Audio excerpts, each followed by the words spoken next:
Hello friends, welcome to my channel. आज हम science की क्लास 6 का चैप्टर 2 डिस्कस करेंगे। इसमें मैं आपको चैप्टर्स के हाइलाइट्स और थोड़ा सा ओवरव्यू चैप्टर का जल्दी जल्दी दे दूँ ताकि आप अपनी क्लास में अच्छा परफॉर्म कर सकें और आपको चैप्टर अगर नहीं भी समझ आया है तो आपको थोड़ा आइडिया और अच्छे से बन जाए कि चैप्टर में बेसिकली है क्या।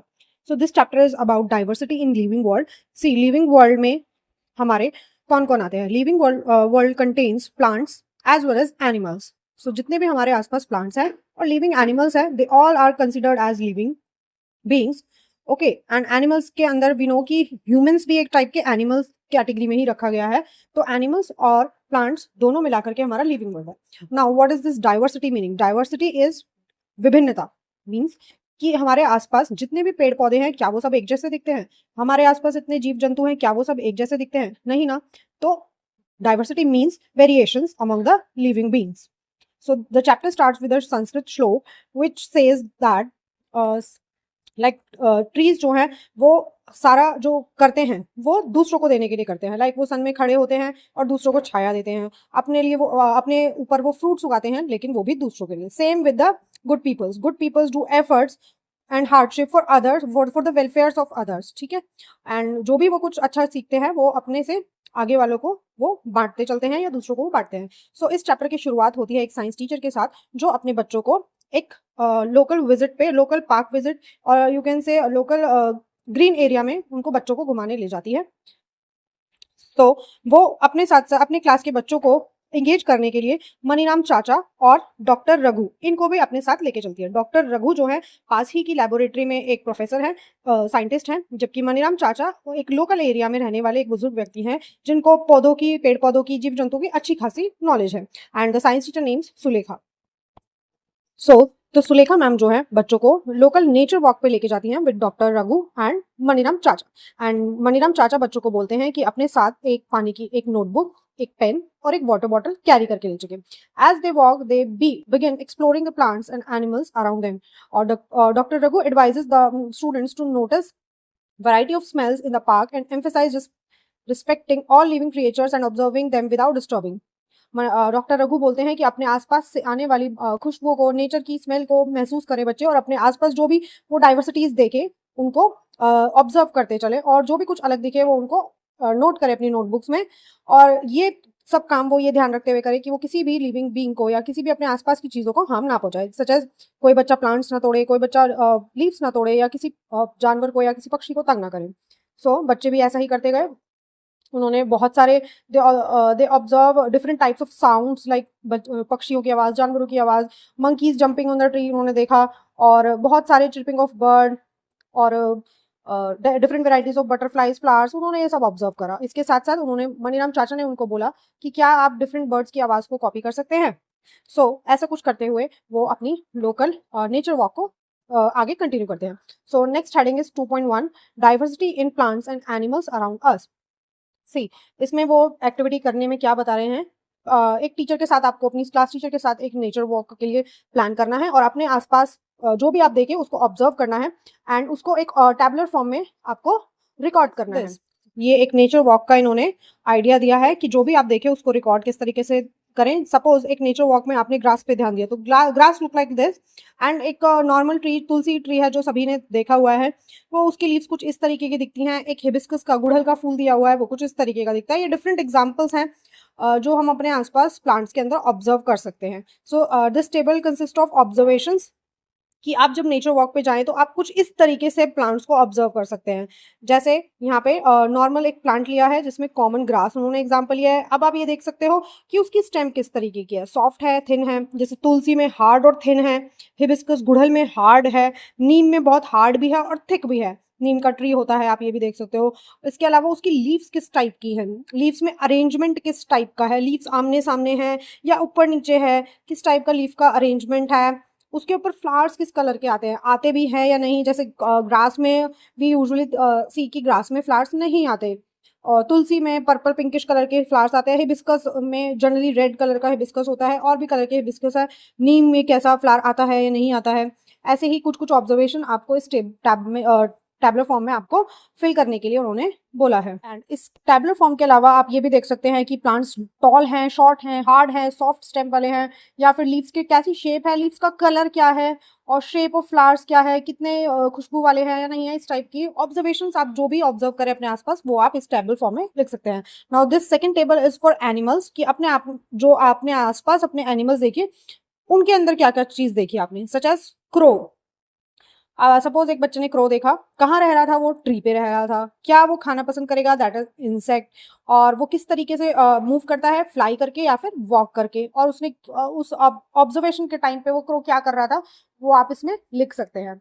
नेक्स्ट सपोज एक बच्चे ने एंट ऑब्जर्व करी, तो उसमें क्या, कहाँ रहती है वो, ज्यादातर हमें पता है वो मिट्टी में अपना बिल बना के रहती है, तो nest in soil and burrows. Leaves कैसे खाती क्या है वो, लीव्स खाते हैं, सीड्स, इंसेक्ट, ये सब। इसके अलावा इसके पास स्पेशल फीचर क्या है, दे हैव 6 legs, और आपको पता ही है मूव कैसे करेगी वो, वॉक करके। इसके अलावा काऊ है, काऊ आपको पता ही है कहाँ रहती है, आप लिख सकते हैं, और वो खाती क्या है, you know it very well, walk करती है, and it has 4 legs and 1 tail। आप इस तरीके से इसको फिल कर सकते हैं। दिस पैराग्राफ सेज कि हमारे आसपास जितने भी एनिमल्स हैं वो बहुत तरीके से अलग हैं एक दूसरे से, although they all are living beings, लेकिन फिर भी वो एक दूसरे से बहुत डाइवर्सिटी देखने को मिलती है उनमें। यहाँ पे उसने बोला है कि आप एक स्क्रैप बुक के तौर पे या फिर किसी भी फॉर्म में आप उस डेटा को स्टोर कर सकते हैं। Now we will move to the activity 2.2, that is teacher ने आपको बोला है इसमें कि अपनी 30 सेकेंड्स के लिए आइज क्लोज करिए, उसके बाद कुछ टीचर आपको बोलेगी कि एक प्लांट इमेजिन करिए, एक एनिमल को इमेजिन करिए आंखें बंद करके। उसके बाद सभी बच्चे ऐसा करते हैं और टीचर फिर आंखें खोलने को बोलती है और बोलती है कि जो भी आपने इमेजिन करा है वो एनिमल या फिर वो प्लांट आप बोर्ड पे आके बनाइए। टीचर क्या देखती है कि सभी बच्चों ने different different types of plants and trees बनाए हैं। सो बच्चों ने ये वही चीजें बनाई हैं जो उनके आसपास मौजूद हैं, लेकिन फिर भी काफी बच्चों ने अलग अलग चीजें बनाई। सपोज किसी ने चींटी बनाई, किसी ने डॉगी बनाया, किसी ने तितली बनाई, किसी ने प्लांट में रोज प्लांट बनाया, किसी ने तुलसी प्लांट बना दिया, किसी ने ग्रास बनाई, किसी ने सनफ्लावर प्लांट बना दिया। मतलब variety of plants and animals are present around us. So यहाँ पेज पे एक डार्क बोल्डेड वर्ड में एक लिखा हुआ है, that is biodiversity, which means the variety of plants and animal found in a particular region contributes to the diversity of that region। इसका मतलब क्या है, एक पर्टिकुलर रीजन में, एक पर्टिकुलर जगह में कौन से एनिमल्स और प्लांट्स रह रहे हैं वो वहाँ की बायोडाइवर्सिटी कहलाती है। जैसे हम अपने आसपास देखते हैं, हमें यूजुअली डॉगी, कैट, काउ ये सब दिख जाता है, एंड इसके अलावा हमें प्लांट्स, ग्रास, यूजुअल छोटे प्लांट्स, ट्रीज वगैरह दिख जाते हैं, लेकिन हम अपने आसपास कोई गर्म एरिया में ऐसे पेड़ नहीं देख पाएंगे जो ठंडी जगहों पे उगते हैं। तो कोई भी एक पर्टिकुलर जगह पे जितने भी लिविंग बींग्स आपको दिख रहे हैं वो उस एरिया की बायोडाइवर्सिटी है। Biodiversity means, bio means for living, diversity is variation. तो लिविंग बींग्स के अंदर जो भी वेरिएशंस है वो उसके अंदर आ जाएंगे। It includes plants as well as animals. Next अब हम इसमें क्या करेंगे, हम ग्रुपिंग करना सीखेंगे कि how to group plants and animals. सबसे पहले this book talks about the plants, कि हम इसमें प्लांट्स को कैसे ग्रुपिंग कर सकते हैं। तो उसके लिए सबसे पहले एक्टिविटी 2.3 दी हुई है, लेट्स सी कि क्या है इसमें, कि collect pictures of various other plants and animals, cut their pictures from old magazine newspaper. ये यही बोल रहा है कि पुरानी मैगजीन न्यूज़पेपर से एनिमल्स और प्लांट्स के पिक्चर्स कलेक्ट करिए और 5-6 का ग्रुप बनाइए। बेसिकली ये एक तरीके के फ्लैश कार्ड्स बनाने को आपको बोल रहा है कि कोई भी बच्चा जो है एक प्लांट या फिर एक एनिमल का पिक्चर कट करके लाए और फिर 5-6 बच्चे मिलके जिन सबके पास जो है पिक्चर्स होंगी वो एक कार्डबोर्ड ले, उस पिक्चर को उस पेपर पे चिपकाए और उस जो भी आपके हाथ में वो एनिमल है या जो बर्ड है या फिर कुछ भी आपके पास प्लांट भी है उसके कुछ स्पेशल फीचर्स लिखिए कि उसके पास क्या डिफरेंट है, और एक तरीके से आपको फीचर्स लिख रहे हैं। ग्रुप अब क्या करना है, सब बच्चा अपना अपना पिक्चर के ऊपर फीचर्स लिख के लाएगा। अब टीचर ने क्या करना है कि उनके 5-6 बच्चों के ग्रुप बना दिए।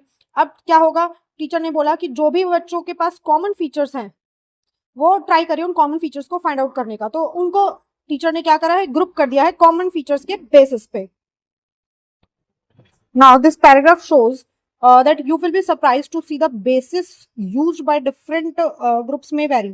मतलब कह रहा है कि आप देखोगे कि स्टूडेंट जो ग्रुप बनाए गए हैं वो भी वेरी ग्रुपिंग करने के लिए एनिमल्स या प्लांट्स को अलग अलग तरीके यूज कर रहे हैं। जैसे कुछ बच्चों ने बोला कि हम उन प्लांट्स को एक साथ रखेंगे जिनकी हाइट सेम है, और कुछ ने बेसिस के चूज करा ग्रुपिंग करने का कि उनके ऊपर फ्लावर्स है या नहीं, जैसे प्रेजेंस और absence of flower.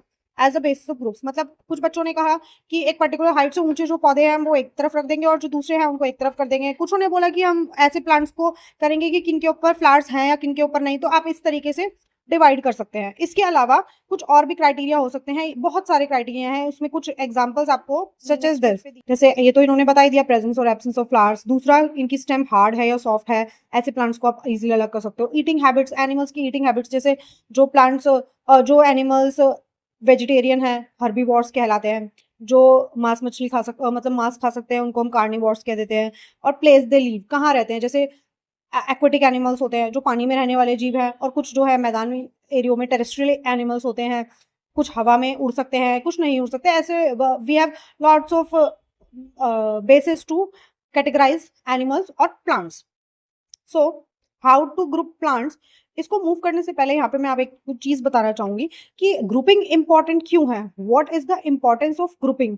C, grouping makes it easier to understand and study plants and animals on the basis of their similarities and differences.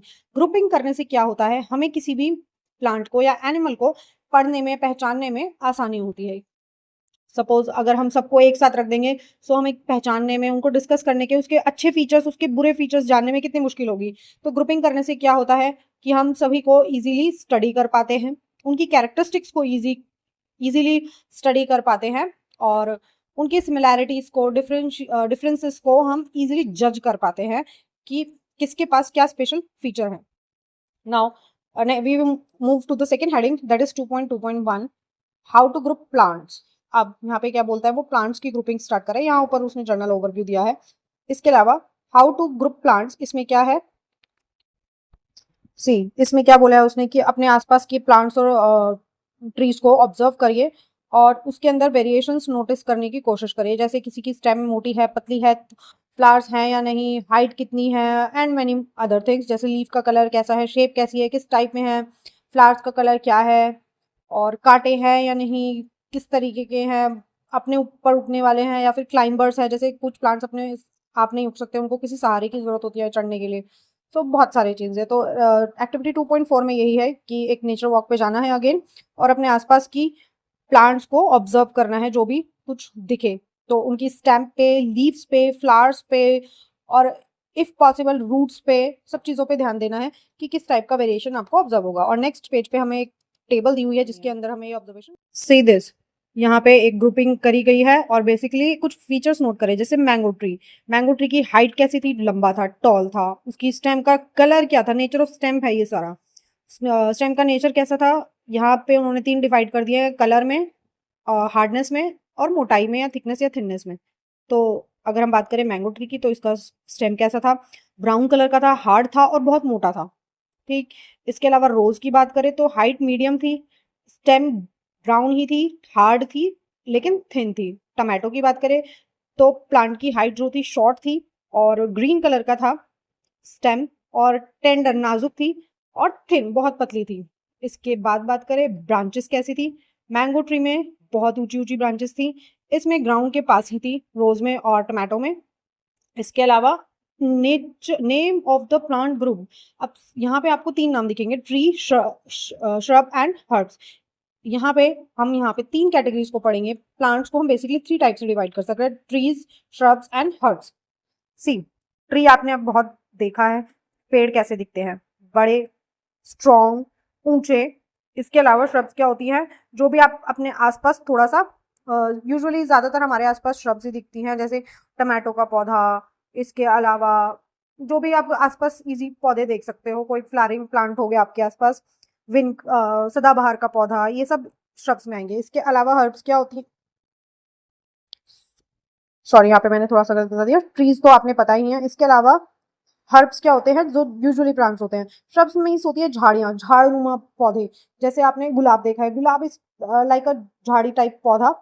ठीक। टोमेटो प्लांट्स हर्ब होती है, ज्यादातर हमारे पास हर्बियस प्लांट्स ही होते हैं, फ्लावरिंग प्लांट्स हुए। तो इन्होंने डेफिनेशन भी दी है कि कुछ प्लांट्स जो हैं बहुत लंबे होते हैं, उनके पास हार्ड, थिक और ब्राउन स्टेम्प होती है, वुडी स्टेम्प होती है, और बहुत ब्रांचेस भी ऊंची ऊंची होती हैं उसकी। ऐसे प्लांट्स को हम ट्रीज बोलते हैं। जैसे इसके अलावा उन्होंने बोला है श्रब्स क्या होती है, ऐसे प्लांट जो बहुत ज़्यादा टॉल नहीं होते हैं और उनकी स्टेम ब्राउन होती है, वुडी होती है, ब्रांचेस बहुत ज़मीन के पास होती हैं, स्टेम्स हार्ड होती हैं बट बहुत ज़्यादा थिक नहीं होती, ऐसे प्लांट को श्रब्स बोलते हैं और इसका एग्जांपल है रोज प्लांट्स।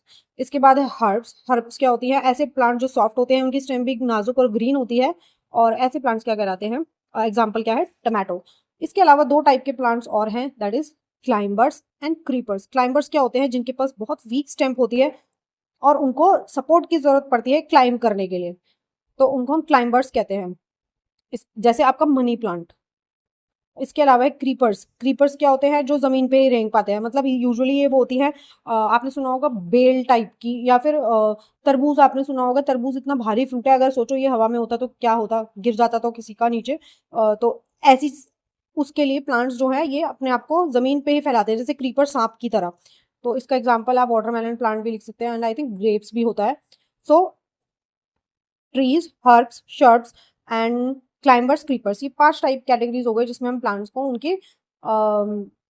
हाइट और नेचर ऑफ स्टेम के बेसिस पे बांट सकते हैं। इसके बाद बात करें, अब हम उनकी लीव्स के बेसिस पे भी डिवीजन कर सकते हैं। हाउ? देखो, ये तीनों तरह की लीव्स ही दी हुई हैं, लेकिन ये तीनों ही अलग अलग हैं। सो लीव्स के अंदर आपको ये जो लाइंस दिख रही हैं, ये डिजाइन दिख रहा है, दैट इज कॉल्ड वेनेशंस। ये देखो, ये जो लाइन डिजाइन दिख रहा है, ये कुछ कुछ हमारे नसों की तरह ही है, इनको बोलते हैं वेन्स। इन वेन्स से जो बनने वाला डिजाइन है, इसको बोलते हैं वेनेशन।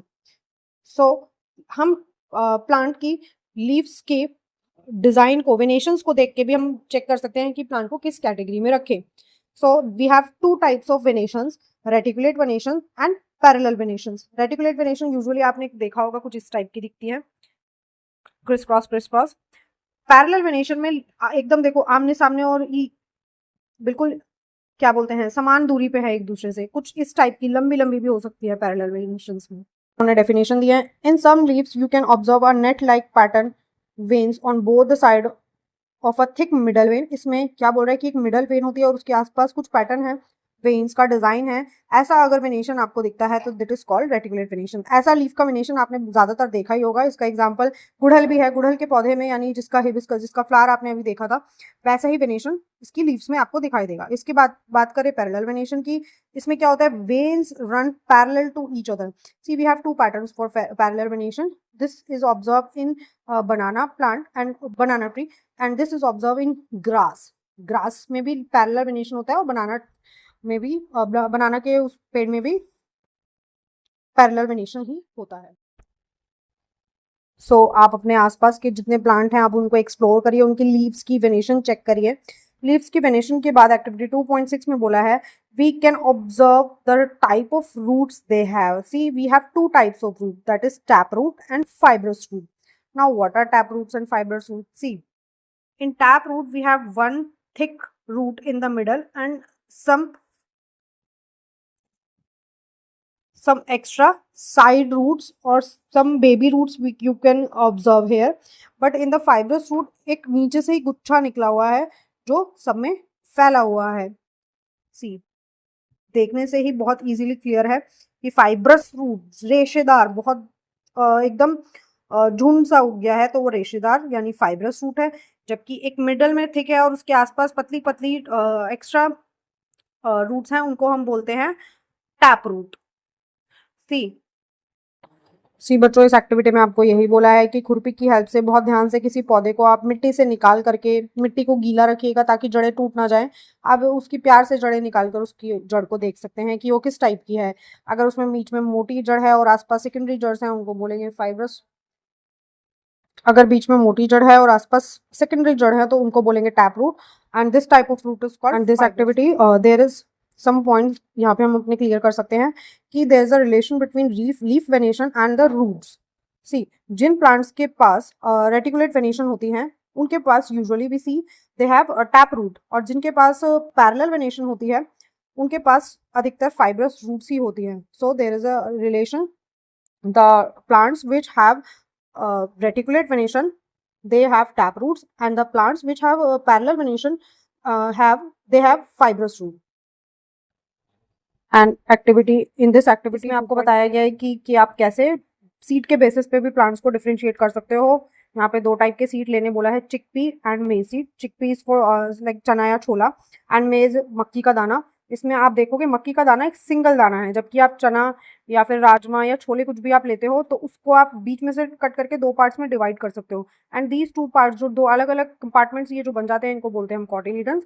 सो कॉटिलीडन्स के बेसिस पे भी हम सीड्स को 2 टाइप्स में बाँट सकते हैं, dicots which have 2 cotyledons and monocots which have only single. Mono means single cotyledons. So those plants which have dicot seeds are called dicot plants, and the plants which have monocotyledons, they are known as monocot plants. And there is a relation between dicot plants have reticulate venation and a taproot system, जबकि monocot plants have parallel venation and fibrous root system. So this line is important. अगर dicot plant है तो उनके पास reticulate venation होगी और taproot system है, tap root system होगा, और अगर मोनोकोल प्लांट्स है तो उनके पास पैरेलल वेनेशन होगा और फाइब्रस रूट सिस्टम होगा। सो फ्रेंड्स, यहाँ तक जो है ग्रुपिंग ऑफ प्लांट्स हम पढ़ चुके हैं। इसके बाद है grouping of animals. This we will continue in the next video. इतने आप मुझे बताइए कि आपको ये वीडियो अच्छी लगी और समझ आया। सो अगर समझ आया और अच्छी भी लगी हो तो please like, share and subscribe. Thank you.